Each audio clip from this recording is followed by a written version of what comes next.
मैं ये कहना चाहता हूं कि हमारे संविधान निर्माताओं ने इस भाव को भली भांति समझा, परंतु जब डेमोक्रेसी अपने प्रारंभिक कालखंड में थी 25 वर्ष के, तब उस समय यदि यह विचार किया जाए तो कहा जाता है कि सत्ता पक्ष के बहुत से लोगों ने बड़ा योगदान दिया। तो मैं भी याद दिलाना चाहता हूं हमने क्या योगदान दिया।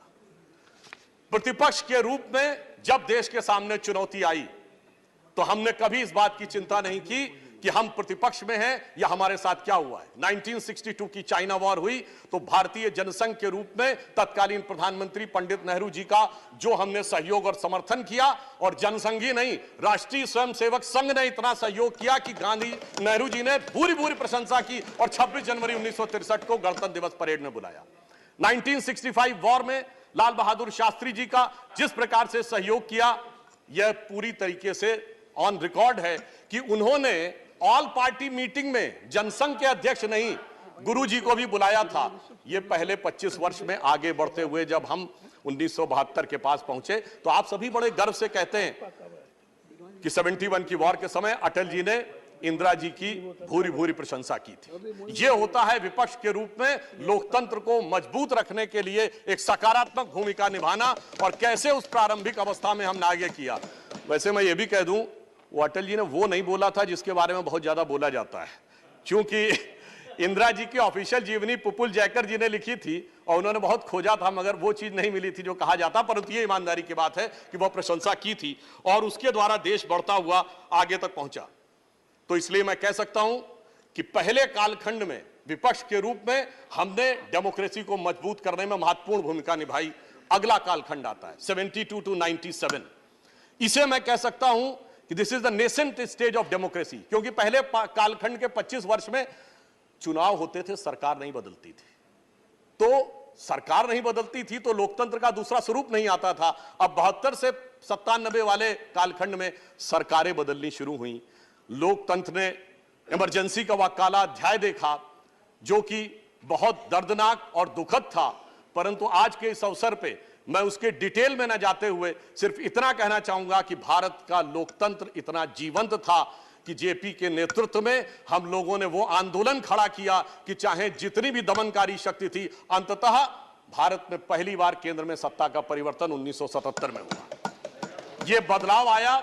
और उसके बाद एक चीज और याद दिलाना चाहता हूं कि जब एक गठबंधन बना था सभी लोगों को मिलके, मगर बहुत जल्द ही वो गठबंधन कुछ छल में, कुछ प्रपंच में, कुछ अहम मान्यता में बिखर गया था 1979 में। तो मैं याद दिलाना चाहता हूं इस संसद ने वो भी देखा कि ये 24 दिन की सरकार बनी, प्रधानमंत्री जी सदन में नहीं आए, और उस समय अटल जी ने दुखी होकर एक कविता लिखी थी। आप सबने वो तो सुना होगा ना, गीत नया गाता हूं, पर उन्होंने लिखा था गीत नहीं गाता हूं। उन्होंने लिखा था उस समय की घटना से दुखी होकर कि लगी कुछ ऐसी नजर, बिखरा शीशे सा शहर, अपनों के मेले में मीत नहीं पाता हूं, गीत नहीं गाता हूं, गीत नहीं गाता हूं। आज मेला कई बार लग चुका है, पटना से लेके बेंगलुरु से लेके मुंबई तक।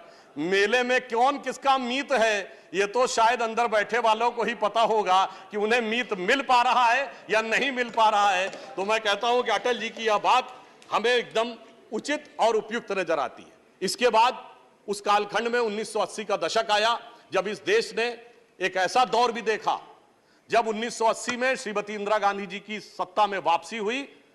तो अभी हमारे प्रतिपक्ष के नेता और कई लोग कहते थे कि सरकारों को हटाया गया। विपक्ष की तमाम सरकारें केवल इस आधार पर बर्खास्त कर दी गई कि केंद्र में आपकी पार्टी चुनाव हार गई है तो राज्यों में आपको शासन करने का अधिकार नहीं रह गया है। मुझे लगता है कि इस आधार के ऊपर सरकार केंद्र में आई और उसने विपक्ष की सारी सरकारों को एक झटके में बर्खास्त कर दिया। यह भी लोकतंत्र के लिए एक चुनौती का दौर था। और 80 के दशक में दो सबसे शक्तिशाली सरकारें हम लोगों ने देखी, श्रीमती इंदिरा गांधी जी की 2/3 बहुमत की सरकार और राजीव गांधी जी की 80% बहुमत की सरकार। मगर इसी समय में देश ने बहुत बड़ी चुनौतियां, यह भी विडंबना थी कि सबसे शक्तिशाली बहुमत की सरकारों के दौर में आतंकवाद भी देश ने सबसे भयानक रूप में उठता हुआ देखा। फिर एक दौर आया जब 1980 के दशक का अंत हुआ और उस समय राष्ट्रवाद एक नए स्वरूप में उभरा। भारत के समाज में भी परिवर्तन आया, सामाजिक न्याय एक नए स्वरूप में उभरा, श्री राम जन्मभूमि का आंदोलन उभरा और इस देश की पॉलिटिक्स यूनिपोलर से बाइपोलर हुई। जब 1991 में हम लोग मुख्य विपक्षी दल बने 120 सीटों के साथ, और उसी समय अर्थव्यवस्था का भी पुराना ढांचा टूटा। जो नेहरूवियन मॉडल था, वो उस समय doctor Manmohan Singh finance minister थे और श्री पीवी नरसिम्हा राव जी प्रधानमंत्री थे, उन्होंने उसको समाप्त किया। और मुझे याद है, मैं तो बहुत बच्चा था उस समय, स्टूडेंट था, उस खुली अर्थव्यवस्था में भाषण देते हुए सदन में अटल जी ने बड़े चुटीले अंदाज में एक बात कही थी। उन्होंने कहा था कि अर्थव्यवस्था के दरवाजे खोल दिए गए हैं, कह दिया गया अब खुली अर्थव्यवस्था आ गई है। मगर उन्होंने कहा सभापति महोदय, जितने दरवाजे आगे के खोले गए उतने पीछे के दरवाजे भी खोल दिए गए। और फिर उन्होंने कहा कुछ तो ऐसे भी हैं जो पीछे के दरवाजे ही नहीं, रोशनदान से भी अंदर आने के लिए दरवाजे खोल दिए गए हैं। इस प्रकार से उन्होंने उस खुली अर्थव्यवस्था का समर्थन और उसकी विद्रूपता के ऊपर एक अटैक भी करने का कार्य किया। और फिर इस देश ने एक वो दौर भी देखा जब 13 दिन की सरकार बनी, और उस 13 दिन की सरकार ने संसद के इतिहास में मील का पत्थर स्थापित कर दिया। जब संसद की सीधी कार्रवाई का प्रसारण हमने उस 13 दिन की सरकार में प्रारंभ किया, तो लोकतंत्र में पारदर्शिता और संसदीय कार्य की पारदर्शिता में मील का पत्थर हमने 1996 में 13 दिन की सरकार में स्थापित किया। फिर 97 में, चूंकि अब हम उत्तरोत्तर शक्तिशाली होते जा रहे थे, तो सब मिलकर हमारे खिलाफ एकजुट थे। और इस संसद में वो दृश्य भी देखा कि सामान्यतः सरकार में एक दल होता है और बाकी सब दल विपक्ष में होते हैं। इस 50वें साल में हमने वो दृश्य देखा कि विपक्ष में एक दल था और बाकी सारे दल सरकार में थे, सरकार के साथ थे या सरकार के अंदर थे या सरकार के बाहर थे। जिसमें आप सबको वह ध्यान होगा जो प्रमोद महाजन जी ने बोला था कि वो विदेश में गए और उनका परिचय हुआ चाइना में कि साहब हम सबसे बड़े दल हैं और हम सरकार से बाहर है, विपक्षी दल हैं। फिर उन्होंने कांग्रेस के सदस्य का परिचय कराया, दूसरे सबसे बड़े दल हैं मगर ये सरकार में नहीं है, समर्थन कर रहे हैं। फिर तीसरे व्यक्ति का परिचय कराया और कहा कि साहब ये सरकार के साथ है मगर मंत्री नहीं है, सरकार में नहीं है। और फिर उन्होंने कहा कि रमाकांत कलब जी थे, उन्होंने कहा जी ये एकमात्र सांसद हैं अपने दल के और ये सरकार है। तो मेरे विचार से संसद का यह स्वरूप भी उस समय हमने देखा। वैसे इस अवसर के ऊपर मैं कोई चुभती बात नहीं करना चाहता, पर यह भी याद है कि 97 में गुजराल जी की सरकार किस मामले पे गई थी। जैन कमीशन की रिपोर्ट, स्वर्गीय राजीव गांधी जी की दुखद हत्या और उसको लेकर कुछ लोगों के, पार्टियों के नेताओं के साथ संबंध को लेकर यूनाइटेड फ्रंट की सरकार गिराई गई थी और कहा गया था कि यह सरकार नहीं चल सकती यदि डीएमके के साथ समर्थन वापस नहीं लेते। परंतु कोई बात नहीं, आज 25 साल के बाद राजीव गांधी जी के प्रति श्रद्धा का ज्वार गठबंधन के खुमार में कहीं दब गया है और इसलिए अब परिस्थिति भिन्न है। अब मैं आता हूं इस कालखंड पे, 1998 से 2023, ये तीसरा कालखंड जो हमारा हुआ, इसकी शुरुआत हुई पोखरण के विस्फोट के साथ। भारत की शक्ति का उदय हुआ और भारत में एक अंतर में और स्पष्ट कर दूं, 1974 में भी इंदिरा जी ने परमाणु विस्फोट किया था और 98 दोनों में फंडामेंटल डिफरेंस यह था कि 1974 में हमारे घोषणा करने से पहले सोवियत यूनियन और अमेरिका दोनों ने घोषित कर दिया था कि भारत ने टेस्ट किया है। परंतु जब हमने 98 में किया तो जब अटल जी ने कहा था प्रेस कॉन्फ्रेंस करके, तब तक अमेरिका को भी नहीं पता था कि परमाणु विस्फोट हो गया है। और दूसरा, 98 में हमने 5 एक्सप्लोजन किए थे जिसमें हाइड्रोजन बम से लेके सब किलो टन तक के थे। और अंतर यह था कि 74 में हमने कहा था कि हमने शांतिपूर्ण पर्पस के लिए किया है, 98 में हमने कहा now we are the nuclear state, और हमने अपने को न्यूक्लियर स्टेट डिक्लेयर किया था। फिर इसी सदन में एक और भी चीज हुई जो सभापति महोदय, कभी कभी क्या होता है, टेक्निकलिटी और मॉरलिटी के बीच की धारा बहुत छोटी होती है। अप्रैल 1999 में एक वोट से सरकार गिरी, और वो एक वोट कौन किसका था? उस समय श्री गिरधर गोमांग जो कि उड़ीसा के मुख्यमंत्री बन चुके थे, तो टेक्निकली तो वो संसद के में वोट कर सकते थे, पर मैंने कहा ना, टेक्निकलिटी और मॉरलिटी के बीच की जो धारा होती है वो बहुत हल्की होती है। खैर कोई बात नहीं, एक वोट से सरकार गिरी, परंतु उसके बाद पुनः हम लोग आए पुनः हम लोग सत्ता में आए और उसके बाद 2004 का दौर आया। 2004 में हम 7 सीटों के अंतर से चूक गए, परंतु मैं यह भी कहना चाहूंगा उस दौर में भी डॉक्टर मनमोहन सिंह जब प्रधानमंत्री बने तो मैं एक बात कहना चाहूंगा, आज बहुत सारे विदेश के अखबारों संस्थानों को लोग कोट करते हैं, कई विदेशी अखबारों ने और कई अंतर्राष्ट्रीय बुद्धिजीवियों ने, जिसमें भारत के भी थे, नोबेल पुरस्कार विजेता भी थे, उन्होंने 2004 में कहा था एक बात कि India is a marvel of democracy, क्योंकि उन्होंने कहा a leader of the ruling party who is a Christian lady is asking a Muslim president to appoint a Sikh as prime minister of the country when 80% are Hindus.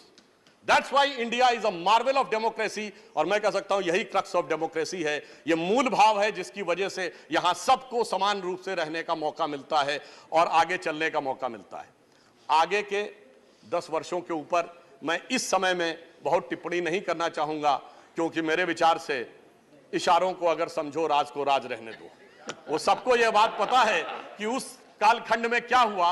अब मैं आता हूं 2014 पे। जब 2014 में 16 मई 2014 को श्री नरेंद्र मोदी जी के नेतृत्व में हमें स्पष्ट बहुमत मिला, तो उस समय परिस्थिति यह थी कि मैं याद दिलाना चाहता हूं 18 मई 2014 लंदन के संडे गार्डियन ने अपने आर्टिकल में लिखा, सिर्फ पहली लाइन बोलूंगा, आगे का नहीं बोलता हूं। उन्होंने कहा this is the India second tourist with destiny. यह नियति के साथ दूसरा मिलन था, क्योंकि पहली बार एक ऐसे दल को सत्ता मिली थी जिसका उत्पत्ति विचार स्वतंत्र भारत में हुआ और पहली बार किसी गैर कांग्रेसी दल को स्पष्ट बहुमत मिला। परंतु यह सरकार सिर्फ सरकार बदलने के लिए नहीं थी, यह विचार बदलने के लिए थी। और इसीलिए मोदी जी ने प्रधानमंत्री बनने के बाद वो कुछ ऐसे विषय उठाए जो कहा गया नॉन पॉलिटिकल है। जैसे उन्होंने कहा स्वच्छ भारत अभियान, बेटी बचाओ बेटी पढ़ाओ का विषय कहा, परंतु यह विचार बदलने के लिए था। आज आप देखिए हमारे आप में से किसी के भी हाथ में कोई पैकेट और रैपर होता, जैसे पहले कोई आसानी से लोग फेंक दिया करते थे, अब ऐसा नहीं होता। और अगर उन्होंने बेटी बचाओ बेटी पढ़ाओ कहा तो नवजात शिशुओं के लिंग अनुपात में भारी परिवर्तन दर्ज किया गया है और इस साल पहली बार ऐसा हुआ है नवजात शिशुओं में लड़कियों की संख्या अधिक आई है। यानी यह इतना बड़ा परिवर्तन आया। और अभी उदारता की बात कर रहे थे हमारे खड़गे जी, तो मैं याद दिलाना चाहता हूं कि इसी दरमियान स्टैंडिंग कमेटीज की जब बात होती है तो जो बिल आए हैं 2014 के बाद सरकार की तरफ से, तो उसमें 46 बिल्स आए हैं, जिसमें 14 स्टैंडिंग कमेटी को और 23 सेलेक्ट कमेटीज को गए हैं। यानी 46 में 37, 80% बिल पार्लियामेंट्री कमेटीज को गए हैं। यह फैक्ट भी हमें ध्यान रखने की आवश्यकता है। और इसी के साथ मैं एक और बात भी कहना चाहता हूं, उन्होंने कहा था थोड़ा बड़ा हृदय होना चाहिए। तो याद करिए मोदी जी का पहला भाषण 2014 में जब उन्होंने क्या कहा कि हम तो समाज के सबसे गरीब व्यक्ति की तरफ नजर रखते हैं, क्योंकि हम दीनदयाल जी के अंत्योदय से प्रेरित हैं। और आगे उन्होंने कहा महात्मा गांधी हो, लोहिया जी हो या दीनदयाल जी हो, सभी का विचार इसी भाव से प्रेरित था। हमने इसकी कोई चिंता नहीं की कि कौन हमारी पार्टी का है कौन हमारी पार्टी का नहीं। और विशाल हृदय तो इतना दिखाया कि सरदार पटेल की दुनिया की सबसे विशाल मूर्ति बनाकर दिखाई। हमें इस बात से कोई प्रभाव नहीं पड़ता कि उनके कालखंड में भले ही आरएसएस पे बैन लगा हो, परंतु जिसने देश के लिए इतना ऊंचा काम किया उसका मुकाम भी उतना ऊंचा होना चाहिए। फिर मैं ये भी याद दिलाना चाहता हूं, मोदी जी के ही कालखंड में सिर्फ इतना ही नहीं हुआ, हमने श्री अटल बिहारी वाजपेयी जी को ही भारत रत्न नहीं दिया, प्रणब मुखर्जी जी को भी भारत रत्न दिया, हमने तरुण गोगोई जी को भी पद्म भूषण दिया, एससी जमीर जी को भी पद्म भूषण दिया। मुझे लगता है शायद इससे ज्यादा उदारता बगैर इस बात की चिंता किए हुए कि कौन हमारी पार्टी का है कौन हमारी पार्टी का नहीं है, भारत के इतिहास में यह देखने को नहीं मिलता है जो उदाहरण उन्होंने दिया। हां, यह जरूर कह सकते हैं कि बहुत से ऐसे लोग उनको इसमें भी उदारता न नजर आई हो जो बाबा साहब का बहुत उल्लेख करते हैं, और बाबा साहब को भारत रत्न देने में इतना लंबा समय लग गया था, उनके कालखंड में नहीं मिला था। हमारी जब सरकार आई तो अटल जी की सरकार के समय में जहां उन्होंने अंतिम सांस ली थी, उस अलीपुर रोड बंगले को सरकार ने लेकर उसको स्मारक बनाया। मोदी जी ने मुंबई में और लंदन तक जाके जिस मकान में डॉक्टर बाबा साहब अंबेडकर रहे थे, भारत सरकार ने उसको लेकर उसे स्मारक बनाने का काम किया। और 26 नवंबर को संविधान दिवस के रूप में उसको स्थापित किया, तो यह दर्शाता है कि हमने सभी के प्रति, जिसने इस देश के लिए जो योगदान दिया, उन सब के प्रति हमने ईमानदारी से और पूरी दृढ़ता के साथ इन 75 वर्षों में यह करने का प्रयास किया है। और एक और बड़ा परिवर्तन आया। देखिए, जब इस देश के प्रथम प्रधानमंत्री पंडित जवाहरलाल नेहरू जी बने, परंतु वो ईश्वर की कृपा से एक समृद्ध परिवार से आते थे। उनके बचपन से उनके मुंह में सोने का चम्मच था, और आज 75 वर्ष के बाद एक ऐसा प्रधानमंत्री है जिसने बचपन प्लेटफॉर्म पे दौड़ते हुए चम्मच और चाय के गिलास को लेकर दौड़ते हुए गुजारा है। तो मैं ये कह सकता हूं कि अंतर ये आया है कि ये लोकतंत्र की परिपक्वता है। इसका हम सबको, हमें इसको सेलिब्रेट करना चाहिए कि अब लोकतंत्र लक्ष्मी नारायण की कृपा से लेके दरिद्र नारायण के सम्मान तक आके खड़ा हो गया है। यह परिवर्तन इस 75 वर्ष में लोकतंत्र में आया है। और इस संसद में भी जो 4 सर्वोच्च पद माने जाते हैं, राष्ट्रपति, उपराष्ट्रपति, प्रधानमंत्री और लोकसभा अध्यक्ष, आज राष्ट्रपति पद पर द्रौपदी मुर्मू जी हैं। आज हम कह सकते हैं कि जनरल क्लास हो, शेड्यूल कास्ट हो, ओबीसी क्लास हो, शेड्यूल ट्राइब्स हो या माइनॉरिटीज हो, आज अब कोई भी वर्ग ऐसा नहीं कह सकता कि मुझे संसद के 4 सर्वोच्च पदों में से किसी एक पर कभी प्रतिनिधित्व करने का मौका नहीं मिला। ये लोकतंत्र में को हमने उस मुकाम तक पहुंचाया है इस अमृतकाल में। मेरे विचार से इसके लिए भी मोदी सरकार का अभिनंदन किया जाना चाहिए। और यह भी मैं बताना चाहता हूं, इस समय यह भी एक सुखद संयोग देखिए कि सभी पदों पर बैठे हुए लोग वो हैं जो आजादी के बाद उत्पन्न हुए हैं। अर्थात अब स्वतंत्र भारत का, स्वतंत्र भाव का नेतृत्व इस समय संसद में भिन्न भिन्न रूप में आगे चल रहा है। शक्ति सिंह गोयल जी ने कुछ बात बोली थी, एक मैं उनका भी जवाब देना चाहता हूं। उन्होंने एक दोहा बोला था, हम लोग की तरफ भी गांवों में बोला जाता है। आपने शायद ध्यान नहीं दिया जी, आपके एक वाक्य को देखकर बाहर गए। नहीं मान्यवर, उन्होंने एक सेंटेंस बोला था, हम लोग की तरफ भी गांवों में कहा जाता है, कहे घाघ सुन भट्टरी यही गांव में रहना है, और ऊंट बिलारी ले गई हाँ जी कहना है। वो कह रहे थे कि हाँ जी कहना पड़ता है, ये तो उनके मन की कल्पना थी। मैं सिर्फ 3 चीजें कोट करता हूं, किसी के प्रति कुछ नहीं। मौलाना आजाद की किताब इंडिया विंस फ्रीडम, उसके आखिरी वो 30 पन्ने जो उन्होंने कहा था मेरी मृत्यु के 30 वर्ष के बाद पब्लिश हो, उसको पढ़ लीजिए। श्री पीवी नरसिम्हा राव की किताब द इनसाइडर, जिसका हिंदी अनुवाद अंतर्गाथा के रूप में भी विद्यमान है, वो भी पढ़ लीजिए। और श्री नटवर सिंह जी की किताब one life is not enough पढ़ लीजिए। तो फिर मेरे विचार से शक्ति सिंह गोयल जी को वह शक्ति मिलेगी कि हाँ जी कैसे कहना है। और मैं एक बात और कहना चाहूंगा, खड़गे जी ने G20 पे कहा कि कमल का फूल दिख रहा था। मान्यवर, G20 में जो कमल का फूल था वो 5 पंखुड़ियों वाला फूल है, जो भारत का राष्ट्रीय पुष्प है। हमारा कमल का फूल 8 पंखुड़ियों वाला है। मगर मैं ये भी कहना चाहता हूं कि उनको ध्यान रखना चाहिए कि आज अगर भारत को सुपर पावर बनना है तो हमें इंटेलेक्चुअली भी आगे बढ़ना है, फाइनेंशियली भी। हमें लक्ष्मी जी की भी कृपा चाहिए। सर 1 मिनट और, हम कंक्लूड कर रहे हैं सर। हमें लक्ष्मी जी की भी कृपा चाहिए और सरस्वती जी की भी कृपा चाहिए, और दोनों ही कमल पे विराजती हैं। तो जितना कमल खिला रहेगा हमारा प्रगति का मार्ग उतना ही प्रशस्त रहेगा। और मैं ये कहना चाहता हूं कि हमारे प्रधानमंत्री जी के ऊपर, बस समराइज कर रहा हूं सर 1 मिनट में, हमारे प्रधानमंत्री जी के ऊपर G20 में हमने वो विकास दिखाया कि आज 7.8% के साथ हम दुनिया की सबसे बड़ी अर्थव्यवस्थाओं में सबसे तेजी से बढ़ती व्यवस्थाएं। आज दुनिया में क्या स्थिति है, चाइना की, अमेरिका की, यूरोप की, पाकिस्तान और श्रीलंका छोड़ दीजिए। तो मैं सिर्फ एक लाइन कहना चाहूंगा मोदी जी के लिए, और सर एक लाइन उसके बाद और आपसे मैं मोदी जी के लिए जो आप लोगों के मन में भाव आता है, तो मैं कहना चाहता हूं कि इस विपरीत परिस्थिति में जैसे देश को चलाया है, हमें इल्जाम मत दीजिए, बहुत अफसोस होता है। हमें इल्जाम मत दीजिए, बहुत अफसोस होता है। बड़ी तरकीब से कश्ती यहां तक लेके आए हैं, बदल देते हैं हम दरिया की लहरें अपनी हिम्मत से, आंधियों में भी चिराग अक्सर हमने जलाए। और अंत में सर 1 मिनट, अंत में मैं अटल जी की उस पंक्ति से समाप्त करता हूं। आप सबसे आह्वान करता हूं, नई संसद में जा रहे हैं तो वो जो उनकी पंक्ति थी कि आओ मिलकर दिया जलाएं, तो मैं ये कहना चाहता हूं, आहुति बाकी यज्ञ अधूरा, अपनों के विघ्नों ने घेरा। अपने लोग ही कुछ विघ्न उत्पन्न कर रहे हैं, कोई बात नहीं। आहुति बाकी यज्ञ अधूरा, अपनों के विघ्नों ने घेरा, अंतिम जय का वज्र बनाने नव दधीच हड्डियां गलाएं, आओ मिलकर दिया जलाएं। और यज्ञ का धुआं उन सारे वायरस को नष्ट करे जिसमें डेंगू भी है, मलेरिया भी है, कोरोना भी है, HIV भी है, जो मन में बैठा उस वायरस को नष्ट करे और एक भारत श्रेष्ठ भारत का मार्ग प्रशस्त करे।